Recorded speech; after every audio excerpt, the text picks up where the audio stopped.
Matapos nga pong manalo ang Lakers kontra sa kupunan ng Indiana Pacers ay nakakatanggap pa rin ng sunod-sunod na bashing. Ito nga pong si Luka Doncic. Isang beses lang natalo ang Lakers pero binabash na agad si Luka.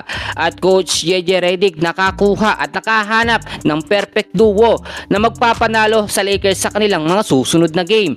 Alamin po natin lahat ng mga detalye. Sa naging laban ng Indiana Pacers ngayong araw kontra sa kupunan ng Los Angeles Lakers, ang final score ay nagtapos sa 130-137, no? At nakita naman natin yung starting 5 na lineup ng Lakers ngayon, may mga adjustment at mga pagbabago. Nasa starting 5 si Jake LaRavia, LeBron James, Jackson Hayes, Luka Doncic at si Austin Reeves. Kung napansin ninyo, wala dito si Marcus Smart, hindi rin na ginamit itong si DeAndre Ayton, at eto muna ng mga pagbabagong sinasabi natin. Ayon na rin po sa ating mga nakuhang update mga kaibigan, unti-unti nang kinukuha ni Coach JJ Redick ang magandang adjustment sa Lakers para hindi po sila magkaroon ng sunod-sunod na pagkatalo. Alam naman natin sa standings, nasa top 3 pa rin ang Lakers at kayang-kayang ipasok sa top 2 kapag magiging consistent po ang pagkapanalo. Pero tignan naman natin kung bakit binabash pa rin ngayon si Luka mga kaibigan. Si Luka po kasi ngayon ang pinaka highest leading scorer pa rin sa Lakers mga kaibigan, and so far siya ang itinuturing na banta sa mga NBA teams.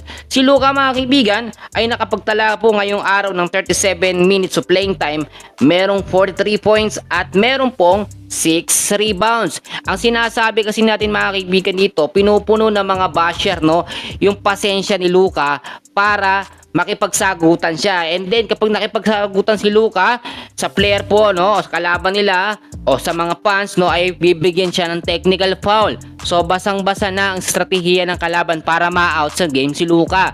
Kapag kasi si Luka ay nakapasok, no, o naipasok sa finals ng Lakers, napakataas ang tsansa ng Lakers na magkampiyon muli.